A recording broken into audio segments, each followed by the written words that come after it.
इस कंप्रेसिबिलिटी और कंसोलिडेशन का एक पार्ट 2 है और पार्ट 1 पहले हो चुका है। अब हमारा क्या है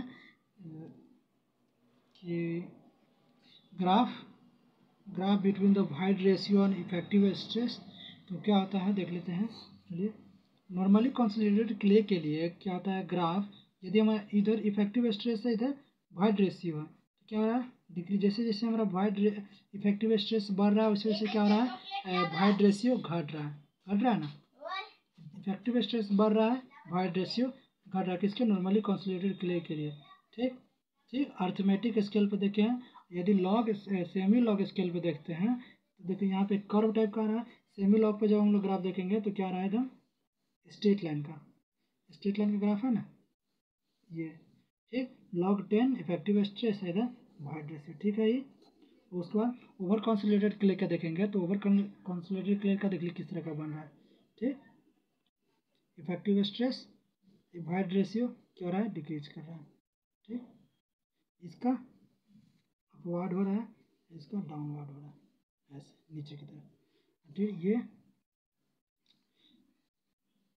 स्ट्रेट थोड़ा सा स्ट्रेट जा रहा है फिर जाके डाउनवर्ड हो गया है। ठीक, उसके बाद हमें कहता है initially over consolidated clay become the normally consolidated clay, यानी initially over consolidated clay become normally consolidated clay. यदि इनिशियल में ओवर कंसोलिडेटेड क्ले है तो क्या होगा, अब हो गया है नॉर्मली कंसोलिडेटेड क्ले, तो उसका ग्राफ इस तरह बनता है। पहले इनिशियली ओवर कंसोलिडेटेड क्ले था, फिर ऐसे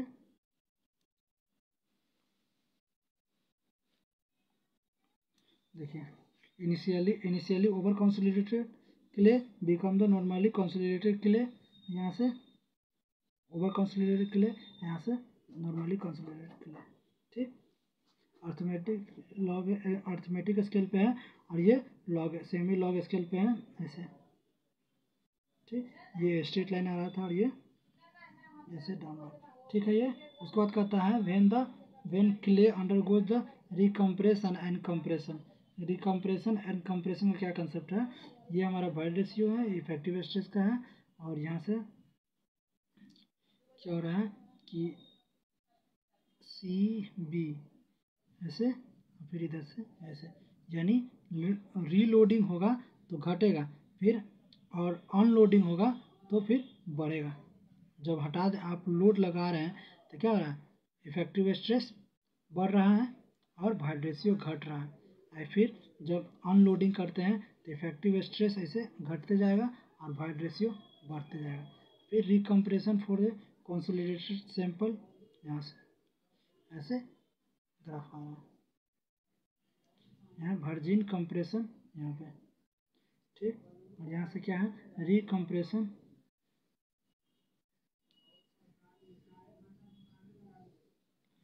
ठीक, नॉर्मली कंसोलिडेटेड क्ले यहाँ पे इफेक्टिव स्ट्रेस पे था और ये लॉग इफेक्टिव स्ट्रेस पे है। ठीक है, उसके बाद हम लोग देखते हैं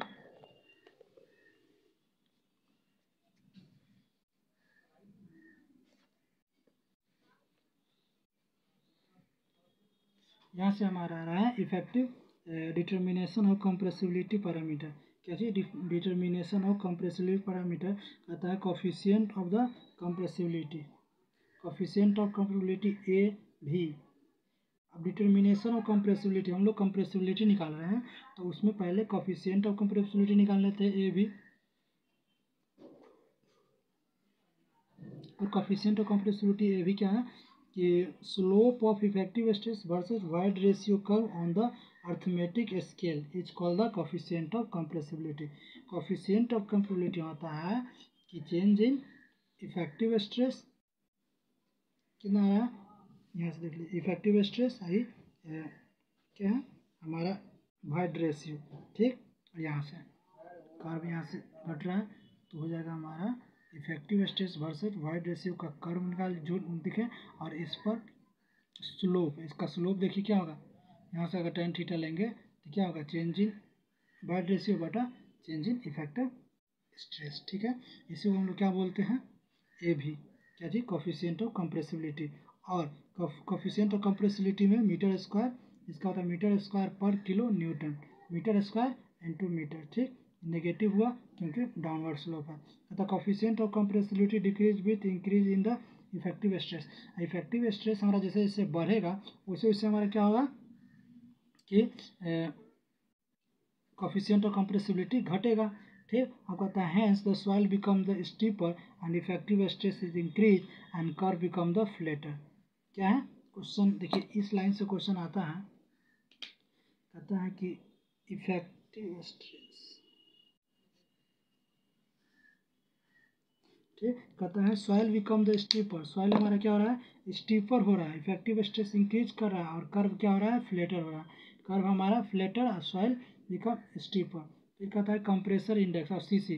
कंप्रेसर इंडेक्स क्या होता है, कहता है if void ratio is plotted on Y axis, Y axis को हम वाइड रेशियो को वाई एक्सिस पर प्लॉट कर रहे हैं अर्थमेटिक स्केल पर, इफेक्टिव स्ट्रेस को लॉग स्केल पर, सेम टू यही है बस यहाँ लॉग स्केल आ गया है। ठीक, ये हमारा क्या आ गया लॉग स्केल पर, लॉग स्केल आ गया। फिर then the curve with the normally consolidated clay found to be the straight line, और यहाँ से क्या होता है जो हम लोग पहले देख चुके हैं स्ट्रेट लाइन का कर्व होता है, और यहाँ से the slope of curve is constant. अब स्ट्रेट लाइन है तो स्लोप ऑफ कर्व भी कांस्टेंट होगा, और which call the coefficient of compression या कंप्रेसर इंडेक्स। इसका दो नाम है, पहला नाम क्या है कोफिशिएंट ऑफ कंप्रेशन, सीसी को क्या बोलते हैं सीसी को बोलते हैं coefficient of compression.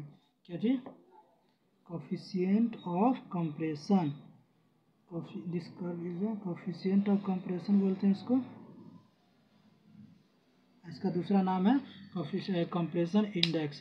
Coefficient of compression क्या होता है, तो change in void ratio by change in effective stress in the log 10 पर, तो कितना होगा चेंज डाउनवर्ड स्लोप है इसलिए negative, change in void ratio log 10 sigma 2 minus log sigma 1, ठीक, सिग्मा 2 माइनस लॉग सिग्मा 1 यहाँ हो गया। उसके बाद sigma 2 by sigma 1 effective stress, इसी का वैल्यू हमारा चेंज इन यहाँ से, और उसके बाद हमारा चेंज इन आ गया हमारा सीसी का value significance only for the normality consolidated clay. CC compress किसका है कोफिशिएंट ऑफ कंप्रेशन जो है वो किसके लिए सिग्निफिकेंस देता है, नॉर्मली कंसोलिडेटेड क्ले के लिए, किसके लिए नॉर्मली कंसोलिडेटेड क्ले के लिए।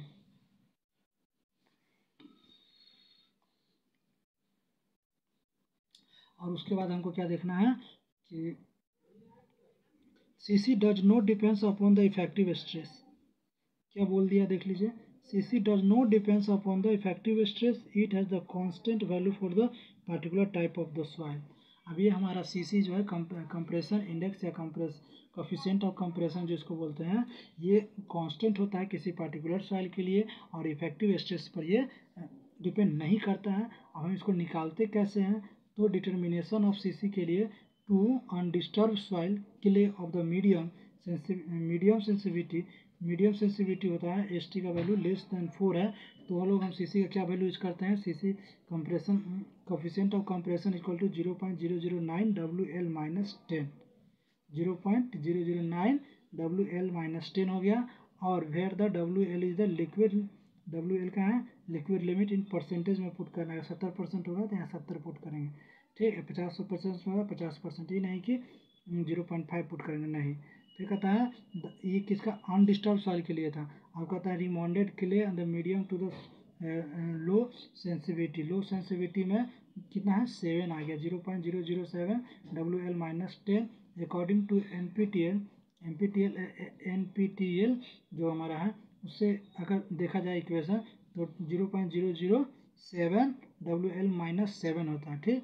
फिर कहता है compression index is also related to the in situ void ratio, और सिटी वॉइड रेशियो अगर वॉइड रेशियो पता है सिटू में तो कंप्रेशन इंडेक्स हम कैसे निकाल सकते हैं, तो कंप्रेशन इंडेक्स उसको निकालेंगे कैसे, तो CC माइनस 0.45 और E नोट माइनस 0.35, कितना 0.45 E नोट माइनस 0.35, और CC क्या आ जाएगा 0.3 E note minus 0.27 for the inorganic के लिए, और फॉर ऑल सॉइल के ऑल क्ले के लिए देखेंगे तो क्या आ जाएगा 1.15 E note minus 0.35 for the all clay.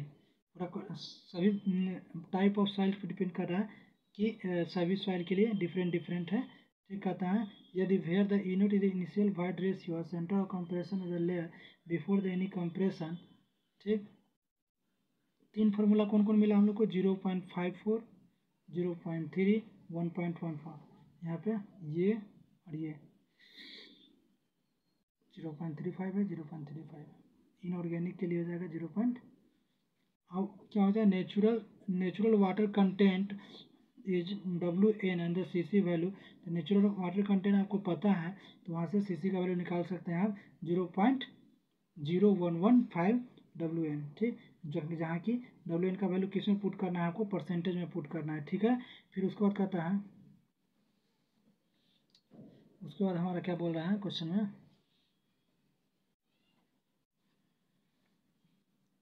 बोल रहा है द सिग्निफिकेंस ऑफ AB और CC is same but AB change from the effective stress, CC is constant, therefore the purpose of computation of settlement या compressibility CC is widely use. तो हम लोग क्या use करते हैं? CC ज़्यादा use करते हैं किसमें? कंप्यूटेशन ऑफ सेटलमेंट में। ठीक, CC क्या होता है? कांस्टेंट होता है। जो कांस्टेंट होगा उसी को ना आदमी ज़्यादा यूज करेगा। जैसे वाइड रेशियो हो जाता है, पोरोसिटी हो जाता है। ठीक, यहाँ से हो गया। CC कांस्टेंट होता है ये, और AB क्या होता है? कोफिशिएंट ऑफ कंप्रेसिबिलिटी हमारा डिपेंड करता है इफेक्टिव स्ट्रेस पे। आगे हम लोग देखते हैं, आगे हम क्या है? Coefficient of volume change. Coefficient of volume change में क्या है? Coefficient of volume change. तो कोफिशिएंट ऑफ वॉल्यूम चेंज जो होता है हमारा, coefficient of volume change is defined as the ratio of the unit volume change पर unit increase in the effective stress. Volume, कितना वॉल्यूम हमारा चेंज हुआ किसमें? चेंज इन इफेक्टिव स्ट्रेस में। यही है ना, change in volume by change in effective stress. ठीक, change in volume area constant रहेगा तो ये एरिया कट जाएगा, तो यहाँ चेंज इन हाइट बटा H। ठीक, तो कोफिशिएंट ऑफ वॉल्यूम चेंज, ठीक, यहाँ से चेंज है। और फिर इतना इक्वल टू हम लोग पहले निकाल चुके हैं कि change in void ratio by 1 plus void ratio, ये हमारा एक फार्मूला बना। और फिर उसके बाद हमारा क्या है? फिर एक और फार्मूला बन रहा है, change in void ratio by effective stress. इसको ऊपर कर दिया, इसको नीचे कर दिया। अच्छा हाँ, तो 1 प्लस ई नोट, यहाँ से AB बटा 1 plus E naught, 1 plus E naught कितना हो गया? MV is equal to A naught by 1 plus E naught. ठीक है, उसके बाद हमारा क्या हो जाएगा? AB कोफिशिएंट ऑफ कंप्रेसिबिलिटी था in the initial void ratio,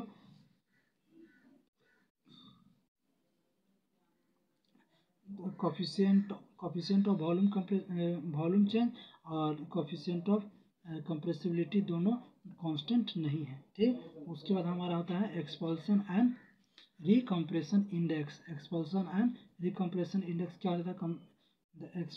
expansion of and recompression index क्या होता है? द एक्सपेंशन इंडेक्स या swelling index is the slope of E log sigma plot during the unloading. ठीक, एक्सपेंशन एंड रिकम्प्रेशन इंडेक्स। अब दो कौन कौन सा इंडेक्स है? तो एक्सपेंशन इंडेक्स को स्वेलिंग इंडेक्स भी बोलते हैं, और ये क्या है? Swelling index is the slope of the void ratio और लॉग इफेक्टिव स्ट्रेस। ठीक, ये हमारा है अनलोडिंग केस।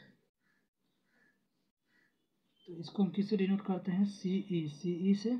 तो हमारा क्या आ जाएगा? Change in void ratio by log 10 sigma 1 plus change in effective stress plus change in effective stress bye effective stress. क्या हुआ?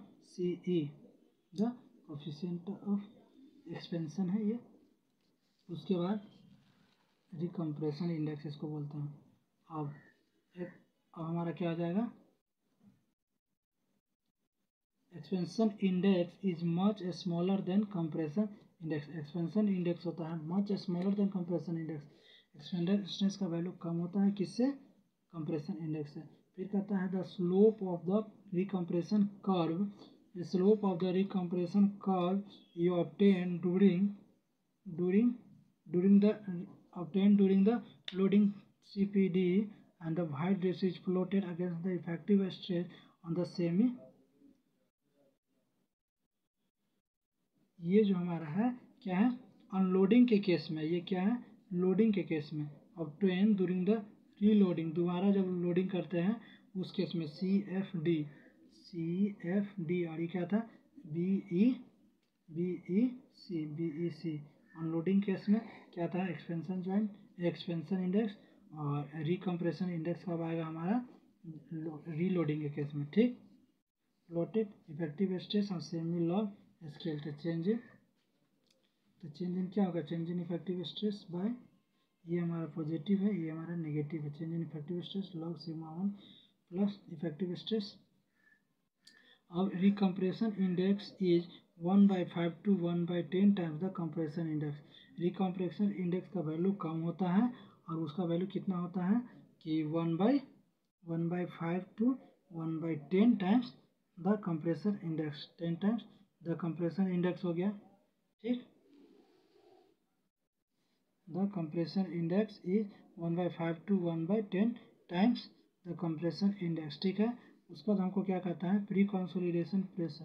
अब प्री कंसोलिडेशन प्रेशर क्या था हमारा, किसका नाम है, प्री कंसोलिडेशन प्रेशर तो ओवर कंसोलिडेशन को लोग कहीं तो बोलते हैं, प्री कंसोलिडेशन प्रेशर, अच्छा प्रेशर, हाँ तो ओवर कंसोलिडेशन को ही तो प्री कंसोलिडेशन बोलते हैं। तो प्रेशर हमको देखना है, तो यहाँ पे क्या हो जाएगा, the maximum pressure to which and the over consolidated soil had been subjected to the past is known as the pre-consolidated pressure या over consolidated pressure।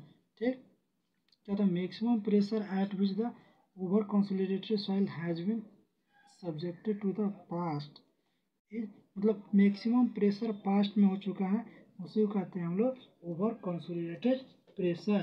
When the soil is taken from the natural deposit and the weight of the overlying material overburden is removed and the cause the expansion of the joint and the reduction of pressure, specimen is generally pre-consolidated or over consolidated when the specimen loaded the consolidated test and the initial portion AB of the compression curve ABCD figure 9.6 में हम लोग देखेंगे। और ये कहता है actually compression curve and the constructing the initially portion AB relatively flat and it followed by the straight line CD and the steep slope and indicate the compression in the virgin normally consolidated soil। ठीक है, हमारा जो 9.6 figure देखें, 9.6 figure है हमारा। उसके बाद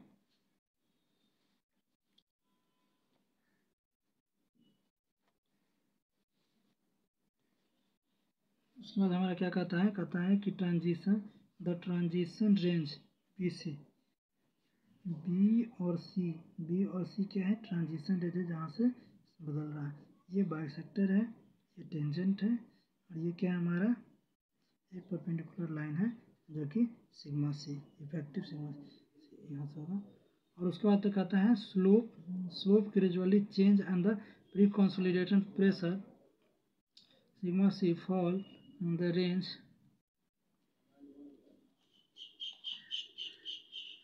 procedure consist of the flowing step and determine the point E. ये प्रोसीड्यूर दिया हुआ है, आप देख लीजिए, वेदर कैसे कार्ड है, यहाँ तक देख लिए। फिर नेक्स्ट लेक्चर में हम देखेंगे फील्ड कंसोलिडेशन कर्व। ठीक, थैंक यू।